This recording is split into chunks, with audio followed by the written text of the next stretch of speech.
This is a chilling tale of Christmas that took place in a quiet little town tucked deep in the woods. Though this town was known for its festive celebrations, there was one particular Christmas that would forever be marked by dark events that no one would ever forget. The year was 1955, and the small town of Glenwood was covered in a thick blanket of snow. The streets were quiet, with the exception of the sound of carolers singing as they made their way from house to house.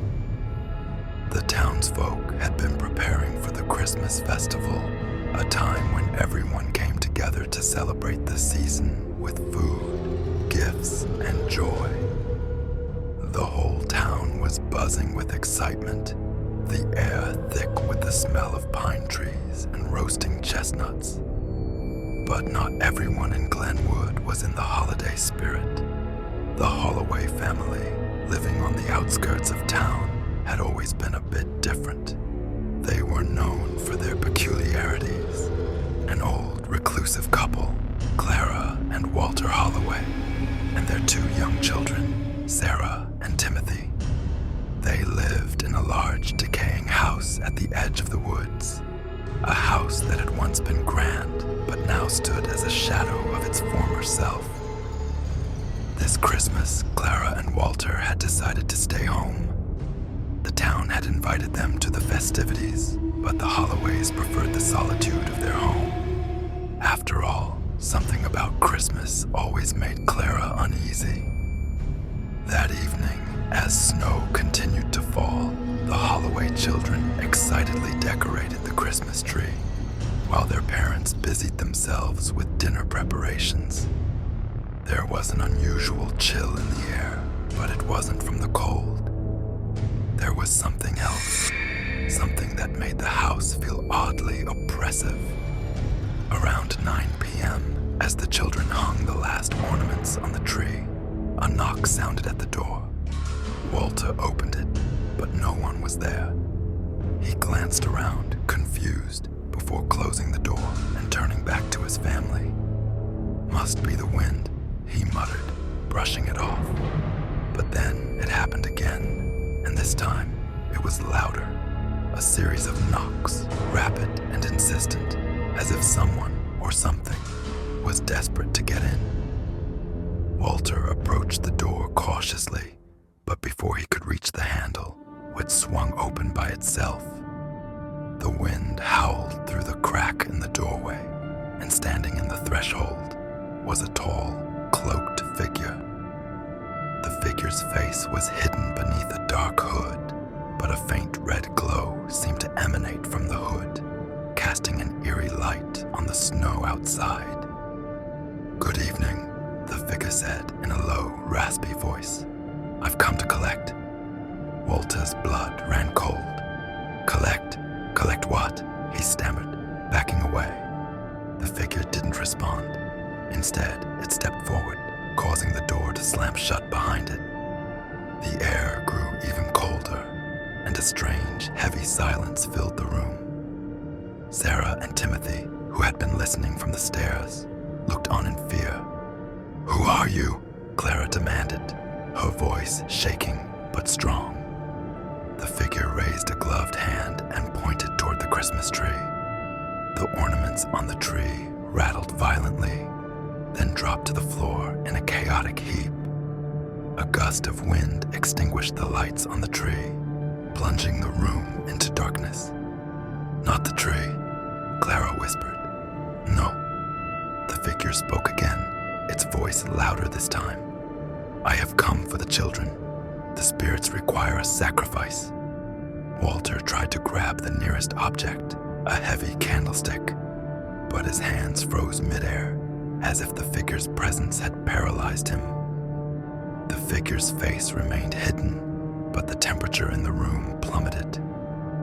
Clara felt as if something cold was creeping into her chest, constricting her lungs. It was a sensation she had never experienced before, as if the very air was suffocating her. The figure stepped closer, and in a voice that was almost a whisper, it said, The deal has been made. Your children will serve the spirits of the woods. In exchange, you may live, but only if you accept the price. Clara's heart pounded in her chest. The price?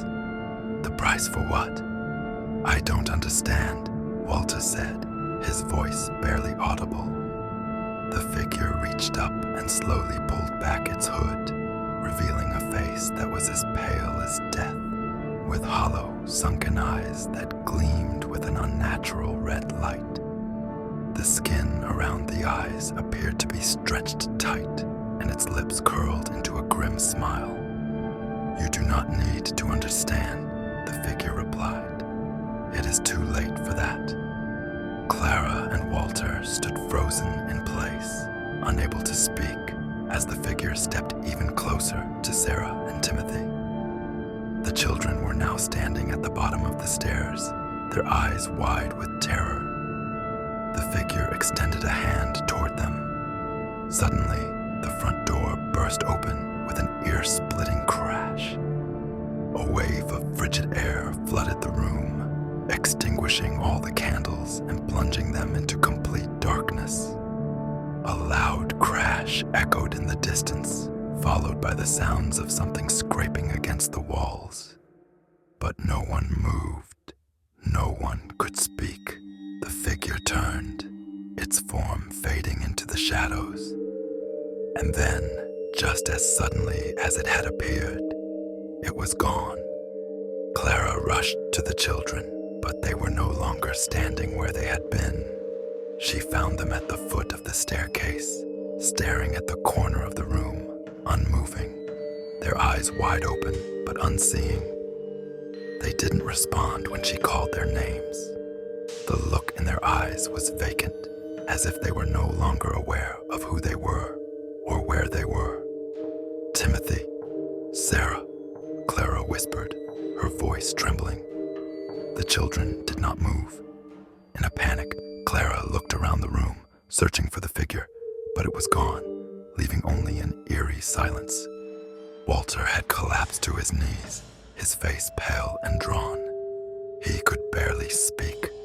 God, what have we done? The Holloway family never spoke of that Christmas again. They abandoned their home in the woods and moved far away, but the children never fully recovered. Sarah and Timothy grew up, but they were never the same. They were pale, distant, and spoke of strange dreams, of the cloaked figure and the spirits of the woods who had claimed them. The townspeople of Glenwood, however, did not forget. Every Christmas, the same figure would appear at the doorstep of the Holloway home. And every year, another family would vanish, another child taken. The figure would come for them on Christmas Eve, and nothing could stop it. They said that the spirits of the woods needed a sacrifice every year to keep the town safe, and they had chosen the Holloways long ago. But every time someone moved into the house, they were claimed. The curse of Christmas in Glenwood would never end. Now, every year on Christmas Eve, if you walk past the Holloway house, you might catch a glimpse of something in the window, a shadow, a figure watching, waiting for its next victim. Years passed, and Glenwood slowly faded into obscurity. The town was abandoned, left to the winds and the woods. But the house still stands, decaying and forgotten. And sometimes when the snow falls thick and heavy, the figure in the cloak can be seen standing at the door, waiting for the next Christmas Eve.